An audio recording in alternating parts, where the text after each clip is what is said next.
बिस्मिल्लाहिर्रहमानिर्रहीम। अस्सलाम वालेकुम। मैं हूँ आसिफ निसार गयासी। अहमद वली ख़ान साहब ने जब सेनेट के फ्लोर पर बड़ी तनकीद की, फील्ड मार्शल पे बड़ी तनकीद की कि जब वो एक ब्रीफ केस में कुछ रियर अर्थ या जो रियर मैटर्स हैं या जो कीमती मादनियात हैं वो दिखा रहे हैं अमेरिकी सदर डोनाल्ड ट्रंप को, वो तस्वीर दिखाते हुए उन्होंने बड़ी तनकीद की इस मामले पे और कुछ ज़्यादा ही तेज़ चले गए थे।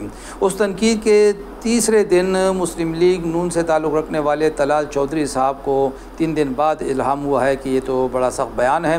3 दिन बाद उन्होंने बहुत बड़ी तानाज़नी की है, सख्त बयान दिया है, इल्ज़ामात आयद किए हैं और सबसे बड़ा ताना ये दिया है कि अहमद वली ख़ान को जो अपने हलके के मुस्तरद करदा थे, खैरात में हमने बलूचिस्तान से सेनेट का मेंबर बनवाया है और उनकी पार्टी पे और भी काफ़ी इल्ज़ामात आयद किए हैं। आज हमने ये देखना है, ये बात सुन के यकीन माने कि मुझे 1990 में वली ख़ान मरहूम की कही हुई एक बात बल्कि पेशगोई याद आ गई और उसका ज़िक्र हम आज आपसे ज़रूर करना चाहते हैं। वो जो पेशगोई आज इतने बरस बाद पूरी हुई है। मेरे हाथ में किताब है, अगर आपको दिखाई दे सके, ये है बादशाह ख़ान और खुदाई खिदमतगारी, इसका तीसरा हिस्सा पश्तो ज़ुबान की तहरीर है। ये वली ख़ान साहब मरहूम की लिखी हुई किताब है। इस किताब के सफ़ा 672 पर वो बड़ी डिटेल में लिखते हैं कि जब 1990 के इलेक्शन वो हारे तो अगले रोज़ ही मियाँ नवाज़ शरीफ का उन्हें फ़ोन आया और मियाँ नवाज़ शरीफ जो उस वक्त IGI के भी सरबराह थे, वज़ीर-ए-आज़म बनने वाले थे, वो लाहौर में 2 सीटों से कामयाब हुए थे, एक एबटाबाद से भी उन्होंने एक सीट जीती थी। तो वली ख़ान कहते हैं कि उन्होंने मुझे फ़ोन पे कहा कि मैं तो ऐसी पार्लियामेंट का तसव्वुर भी नहीं कर सकता जिसमें आप ना हों। तो वली ख़ान कहते हैं कि मैंने कहा कि जी मेरा फ़ैसला तो हल्के के वोटरों ने कर लिया है, उन्हें पसंद नहीं था, उन्हें एक मौलवी साहब पसंद थे, उन्होंने उसको भिजवा दिया, ऐसी तो कोई बात नहीं। तो नवाज़ शरीफ साहब कहने लगे कि नहीं जी, हम आपको ज़रूर असम्बली में लाना चाहते हैं और आप मेरी लाहौर वाली सीट को मैं खाली करता हूँ, हम आपको वहाँ से इलेक्शन कराएंगे और अगर आप पुख्तून हैं तो क्या हुआ, पंजाब भी आपका है, पंजाब पे भी आपका उतना हक है, तो हम आपको लाहौर के हल्के से इलेक्शन लड़वाएंगे।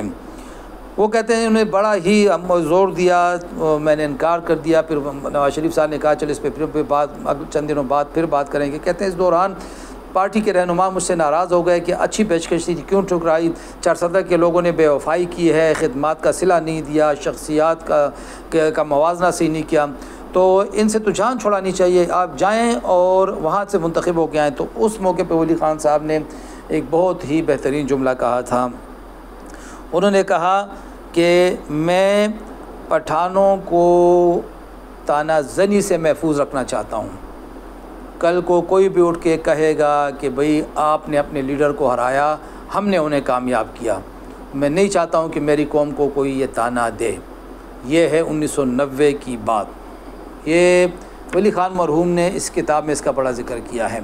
अब अगर हम आते हैं 2024 के इलेक्शन की तरफ, तो अहमद वली ख़ान आबाई सीट हार जाते हैं, पाकिस्तान तहरीक इंसाफ सीट जीत जाती है और अहमद वली ख़ान साहब जाते हैं बलूचिस्तान से सेनेटर मुंतखब हो जाते हैं।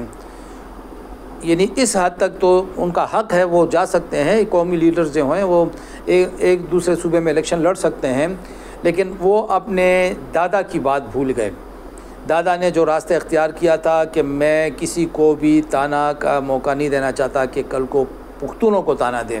आज वो ताना ANP के इस एक फ़ैसले कि बलूचिस्तान से अहमद वली ख़ान को सेनेटर मुंतखब करवाया, हालांकि पंजाब से नहीं बलूचिस्तान से वो बने हैं, वो ताना आखिर इनको मिल ही गया और तलाल चौधरी ने यही ताना इनको दिया है।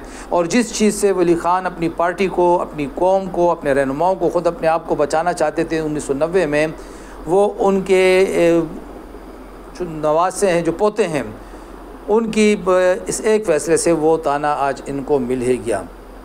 लेकिन अब सवाल ये पैदा होता है कि आखिर अहमद वली ख़ान साहब ने ऐसा क्या कहा? अगर कहा भी है तो उन्होंने आर्मी चीफ़ को तनकीद का निशाना बनाया है कि उनको इस तरह नहीं करना चाहिए था। तो अब PTI वाले और ख़ुद NP वाले सवाल उठाते हैं कि तनकीद आर्मी चीफ़ पे हो रही है और दर्द मुस्लिम लीग नून वालों को उठ रहे हैं, आखिर क्यों? वोट को इज़्ज़त दो का नारा लगाने वाले क्यों इस्टेब्लिशमेंट के ख़िलाफ़ बात नहीं सुन सकते? और और तो और नून लीग वाले एक कदम आगे बढ़ते हुए अब ये कह रहे हैं कि फ़ौज या फ़ौजी क़यादत के ख़िलाफ़ तनकीद ये आइन और आर्मी एक्ट के तहत जुर्म है, काबिल सज़ा है, फ़लाँ है। ऐसा महसूस होता है कि मुस्लिम लीग नून भी PTI की राह पे चल पड़ी है। जब इमरान खान साहब आर्मी चीफ़ को कौम का बाप करार दिया करते थे और ISI चीफ़ के ख़िलाफ़ बात करने को गद्दारी तस्वुर किया करते थे। अब जो कुछ उनके साथ हो रहा है हमें इससे कोई वो वास्ता नहीं है, गरज नहीं है, वो तो देखेंगे, तारीख़ बताएगी क्या हुआ था, ठीक हुआ था कि नहीं। लेकिन मुस्लिम लीग नून इससे भी 2 कदम आगे जा रही है। तो क्या मुस्लिम लीग नून दूसरी PTI बनने वाली है?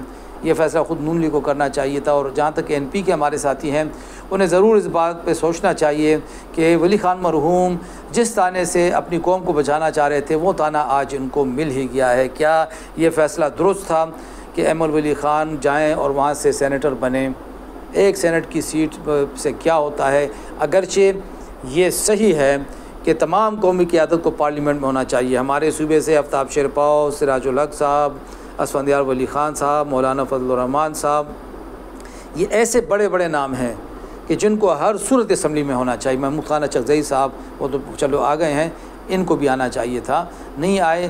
तो बहरहाल NP का अपना फ़ैसला था, लेकिन वली ख़ान मरहूम की वो पेशगोई दुरुस्त साबित होगी 35 बरस बाद कि उठ के कोई ताना देगा, वो ताना आज तलाल ने दे दिया है। अब तलाल को जो ताने मिल रहे हैं, तलाल को ख़ुद सोचना चाहिए कि उनमें भी इतने सुराख हैं कि किस किस सुराख को वो ढांपने की कोशिश करेंगे। खुदा हाफ़िज़।